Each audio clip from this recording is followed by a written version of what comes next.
Hi everyone and welcome to the latest video from OTCM.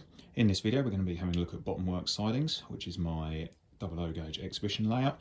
We've seen it in a couple of previous videos, and what we're going to be doing today is getting it ready for a couple of exhibitions which we've got coming up later this year. So the layout's been in storage for the best part of 3 years. It's only come out twice during that time. Once to produce the video on the channel, the Bottom Works Sidings operating session, and once for Mike Wild to take the excellent photos that appeared in the recent Hornby magazine article on the layout. So as we're now getting into exhibition season, and hopefully 2022, we're not going to have the same issues we've had for the last couple of years. I've got a couple of shows coming up, the first one of which is about 3 weeks away, which is Hornby Magazine's Great Electric Train Show, which takes place in Milton Keynes on the 8th and 9th of October. Obviously really looking forward to that. There's going to be some great layouts there, should be a great vibe. Now, I'm aware there's a couple of shortcomings in the design of this layout, so what I'm going to do is just uncover it, we'll get it switched on, and then I'll talk you through those shortcomings, and then once we've done that we'll look at how we're going to fix those up over the next couple of weeks and make sure the layout is ready to go for the exhibition.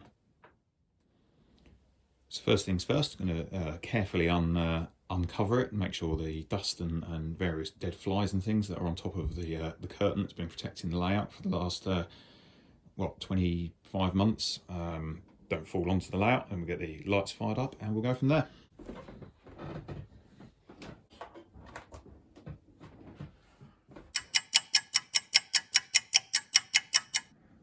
Okay, so the good news is that the layout generally looks okay. It's pretty clean. It seems to have weathered the time it's been in storage pretty well.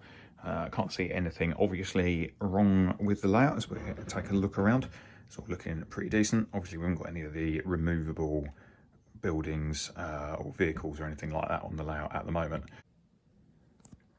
Now, unfortunately, since the photo shoot was taken, it looks like we've got a few cracks developed in the scenery, which is really annoying, and I'm going to need to rectify these. You can see coming around here, that is where the building is scratch built onto a plastic base. Looks like whatever's gone on there, it's caused the plastic base to lift up and break its plastered over connection, or filled over connection. And similarly over here, this one was there a bit more historically. There's a crack appeared behind that point running across the yard by the puddle. That one I can hide without too much difficulty using a road vehicle. This one's going to need a bit more attention, I think, so that's on the jobs to-do list.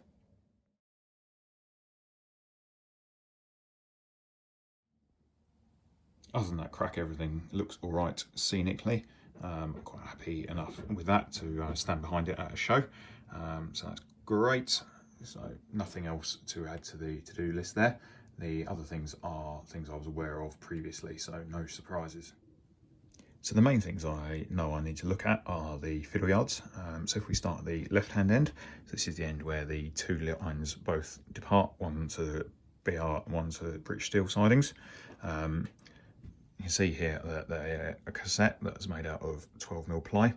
One of these has warped a bit, but truth be told, these have never really worked and they've always been left in place. Now, the main reason for that is the connection mechanism I came up with, which took the cassette across the baseboard joint and meant that you didn't need a baseboard joint for connecting cassettes onto the layout. While that was great in practice, the practicalities of actually being able to check these alignment dowels, make sure they worked while also tucking it into the scenery almost, didn't really work, and we just left the tracks in place as a siding, and then hand shuffled trains on and off them, which was far from ideal.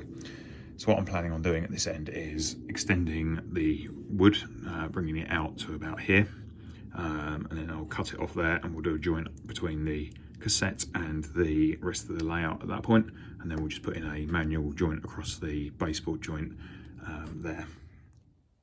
Now, one of the things I also want to do is convert the layout, because it was built to be front operated and I want to change it to be rear operated.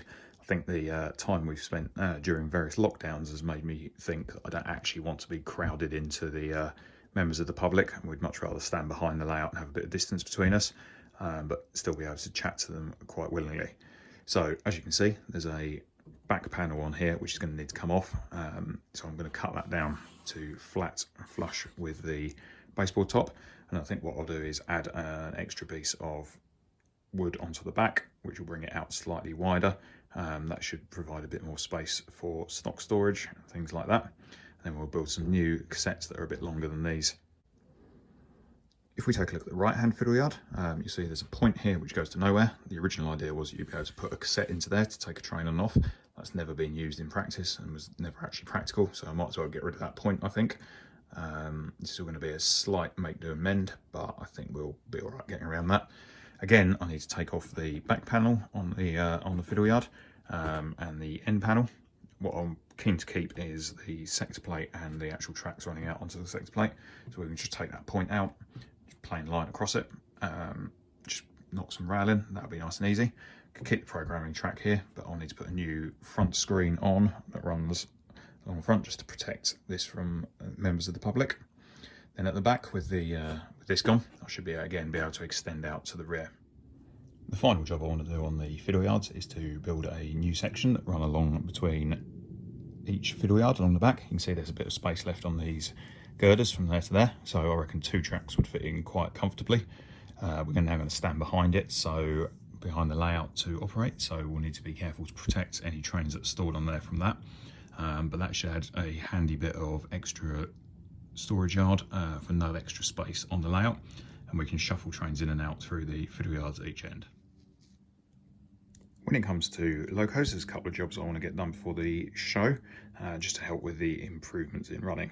One of the first things I want to do is get the last 2 industrial locos that haven't got stay-alives fitted, which are these 2 Hunslets. I want to work my way through those and get stay-alives put into both. I've got the stay-alives ready to go, so just need to solder them into place with the appropriate chip.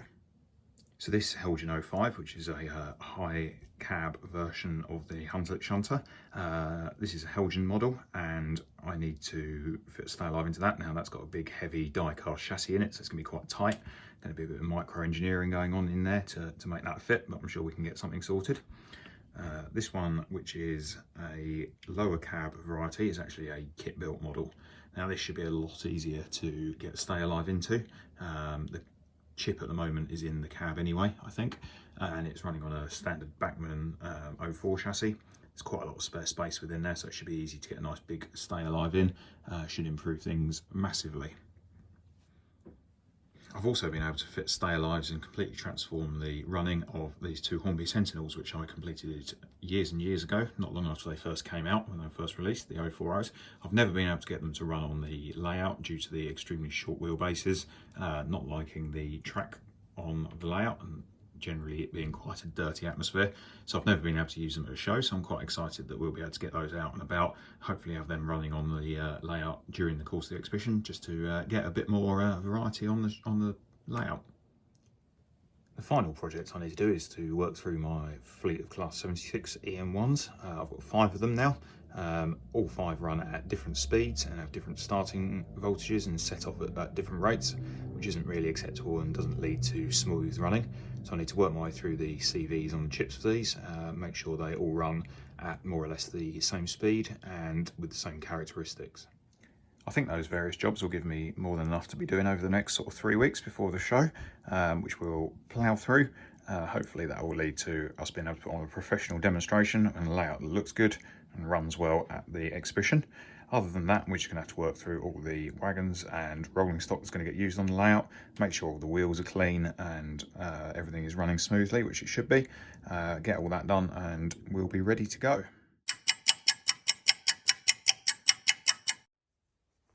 So we're now a week on from the last video, or 2 weekends of work have gone into this, and we've made some decent progress. Things are now getting a bit hairy for time. We're less than 2 weeks away from the Great Electric Train Show, which is the target, obviously, to get all this work done. We've still got quite a lot to do, but I think I'll be all right. I've just got a few busy days ahead of me.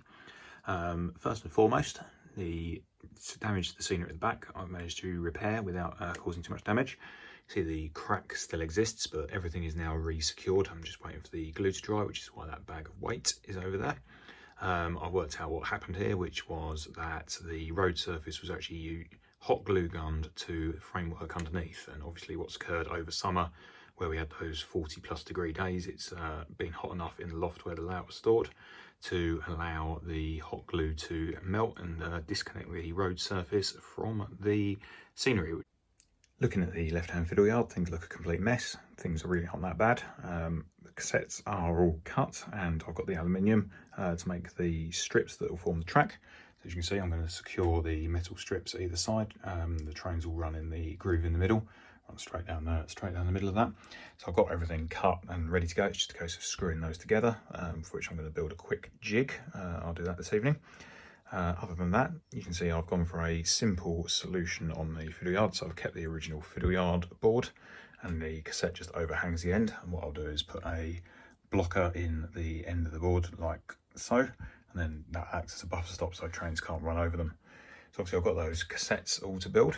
Over at the back of the fiddle yard, I've built this extension, and I've also built this docking area here and extended the track through, ready for rails to go on there to connect it into the cassettes. And you'll see there's space here for another track to come in this way. So what I've decided to do along the back, as I suggested, was 2 sidings which will run along the whole length of the rear layout. So that baseboard's all built. You can see I've built a hefty 9mm backing board on there as well, so that as operators lean over, they don't wipe any trains out that are parked on those sidings. At the left-hand end, something relatively similar, although I'm not using the cassettes because I've elected to be able to keep the sector plate and the tracks running out onto it. So what I'm going to do, I need to build a new point that will go in here, a Y point here, and then that will lead down on this new section of board to here. And then from here I'm going to have a removable extension which will run out with some barriers around the outside of it, so that trains don't get knocked if they're on there. That'll act as a head shunt which will allow trains to run out and then reverse back across. Then they'll follow a new track alignment through there onto the rear section of the baseboard. So I just need to finish off the construction of this. It's not quite level at the moment, but it's very nearly there. That'll get done next weekend. Pretty simple job, not too worried about that. And obviously I just need to build the track on top, which again is a nice, simple, easy fix. When it comes to other projects, the 2 05s having their stay alives fitted, I've got the stay alives in place, and I'm just working out the rabbit's warren of wiring and get those in place. I've just got the bodies sat over there out of the way, so that's fine. That's relatively simple, pretty comfortable with getting that done. And the Class 76s are all done and now running far better than they were before, so that will improve operation on that front. And the last project I want to get done before the show is some weathering on these wagons. So the guys at Light Railway Stores who market Planet Industrials approached us and asked if they could send us a set of the 21-ton mineral wagons that they produce, which are manufactured by Accurascale but sold by Planet Industrials in this unique industrial livery. Obviously, as with everything that Accurascale make, they're really nice quality models, really nicely detailed. The livery I actually really like. They're very similar to some ones which ran at Bolsover coal light plant, but they're pretty atypical industrial wagons, could be running absolutely anywhere in the country. So they'll certainly be something a bit different and add a splash of colour to the layout, even once they're weathered and a bit grubby. So once again, a massive thank you to James and Steve at Planet Industrials for these. They seem to be a really good model. You can check them out on their website.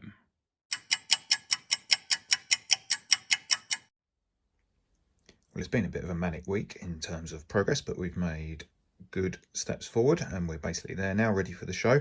I was getting a bit nervous at one point, but I think we've made it. So the right hand end fiddle yard is now all done. So I've got new set of points here, new set of points here, just put together. As you can see, I've used minimal numbers of sleepers just to keep the amount of copper clad usage down, given it's quite expensive these days. Got a track here heading off onto the rear fiddle yard. Now I've not laid the track on the rear fiddle yard yet. That's my job for the last week, but it's straightforward. It's just a plain track going forwards and backwards. And I just need to wire up these points, which again is about an hour's work, so nothing to worry about there. That's absolutely fine. Bit lastminute.com, but we will survive. I've also been able to tidy everything up and give it all a coat of paint. The right hand end, the extra extensions to the fiddle yard's all done. As you can see, I've built that out, and it's all encased so a train can sit in there nice and safely. And then this bolts through onto this baseboard at this end here, and then we just need to put a wire bridge in just to link over the two. I've also brought the edging round on this corner just to provide as a buffer stop for the traverser when that's in use. Left-hand end fiddle yard's far simpler than the right-hand one. The good news is I've got all the cassettes built, so they're all screwed together and engaged, and they all work, which is great. I'm just waiting on the post turning up with some extra plastic in to sit underneath these bits of aluminium to bring them up to the right height. But as you can see, the track now runs off the layout and onto the baseboard and butts up to those bits of aluminium, so that is all ready to go as soon as the post turns up. Looking at the layout itself, I've repaired the damage around the building at the back, so really happy that I managed to fix all that. I've also fixed a couple of bits of damage that had occurred to the overhead wires and the figure over by the mess room, which had fallen off while I was doing the other work around them. The 205s, as you can see, are both back together and all complete, so that's the rolling stock done. And there are the Planet Industrials wagons that got sent to us. These are now weathered and ready for traffic, so they're all done too. So while I've got a few last minute jobs to do, nothing too much, nothing to worry about, feeling far more confident than I was last weekend. So now I think it's time to basically enjoy the next week, just work our way through the various last couple of jobs that need doing and get ourselves packed up and ready to go to head off in the van on Friday, head to Milton Keynes and get ready to exhibit. So the lineup of stands for the Great Electric Train Show in Milton Keynes looks absolutely brilliant. Really looking forward to exhibiting there. I think it'll be a great show. If you are coming, do stop by and say hello, but hopefully we'll be running a reliable service on the layout with realistic train movements. We haven't operated the layout for 3 years, so we're going to be slightly rusty, so if you see any signals past danger or accidental short circuits, don't be too critical of us. The important thing is we're going to be having a good time, chilling out and having a good weekend away with friends. So thanks for watching. Hopefully we'll see you next weekend at the show on Saturday the 8th and Sunday the 9th of October.